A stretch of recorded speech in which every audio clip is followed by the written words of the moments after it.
Fatty liver जैसे मैंने कहा is a part of metabolic syndrome, तो ये इंडिकेटर है बहुत सारी और बीमारियों का। So may be it's the starting point जहां से हम ये सब ढूंढना शुरू करते हैं। तो जितने भी पेशेंट हमारे पास ओपीडी के अंदर आते हैं उन सबका वेट, बीपी, ऑक्सीजन, इन सब चीजों को मॉनिटर किया जाता है। और फैटी लिवर में सिर्फ अल्ट्रासाउंड नहीं, हम उसके साथ लिवर फंक्शन टेस्ट, कोलेस्ट्रॉल के लेवल्स एवं शुगर के लेवल्स जरूर चेक करते हैं। ये एक बेसलाइन एनालिसिस है। नाउ फैटी लिवर का मतलब ये है कि नॉर्मल से ज्यादा चर्बी लिवर के अंदर जम गई है।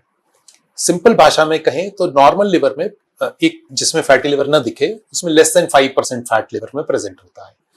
जब ये मात्रा 5 to 10% से में चली जाती है तो लिवर में ब्राइटनेस आनी शुरू होती है, जो फैटी लिवर ग्रेड 1 कहलाता है। जब भी 10 से 15% होती है तो ये फैटी लिवर ग्रेड 2 होता है, and above 15% is grade 3 fatty liver. उसके बाद में जब 15% से ऊपर फैट लिवर में जम जाता है तो लिवर के काम करने की ताकत कमजोर होनी शुरू हो जाती है। जब लिवर की ताकत कमजोर होनी शुरू हो जाएगी तो आपको पेट में भारीपन होना शुरू हो जाता है, पेट के अपर राइट पार्ट में दर्द होना शुरू हो जाता है, भूख लगनी कम हो जाती है और इंडाइजेशन शुरू हो जाता है। जब ये फैटी लिवर हायर ग्रेड्स में ग्रेड 2, ग्रेड 3 या उससे भी अबव चला जाता है तो आपके लिवर फंक्शन खराब होने शुरू हो जाते हैं, जिसमें आपके लिवर एंजाइम्स जो लिवर फंक्शन टेस्ट में हम चेक करते हैं वो बिगड़ने शुरू होते हैं।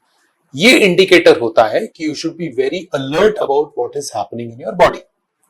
ये वही समय है जब शुगर की मात्रा बढ़ने लगती है, जब ब्लड प्रेशर बढ़ने लगता है, तो ये मार्कर्स की तरह हमें ढूंढना शुरू कर देना चाहिए उसी समय।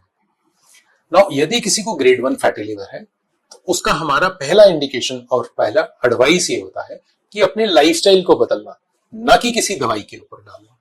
तो सिंपल जैसे हमने कहा, खाने के अंदर मीठा तला अवॉइड करना है, डेली की किसी भी प्रकार की मिनिमल एक्सरसाइज को स्टार्ट करना है।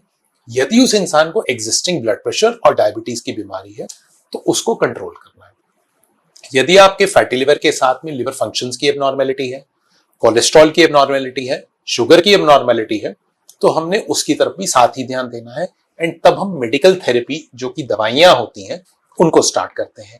अगेन इसमें भी लाइफस्टाइल मेजरमेंट मॉनिटरिंग उतनी ही जरूरी है, खाना उतना ही मॉनिटर होना जरूरी है, और साथ ही साथ किसी भी तरह की फिजिकल एक्सरसाइज होनी जरूरी है। मतलब मेडिसिन आपका एक सपोर्टिंग टूल है। एब्सोल्युटली, बट ये नहीं कि आपने हेल्दी लाइफस्टाइल छोड़ दिया कि मैं तो दवाई खा रहा हूँ। मेडिसिन खाना और उसके साथ लाइफस्टाइल को न इस्तेमाल करना is as good as not doing anything, क्योंकि it is destined to fail.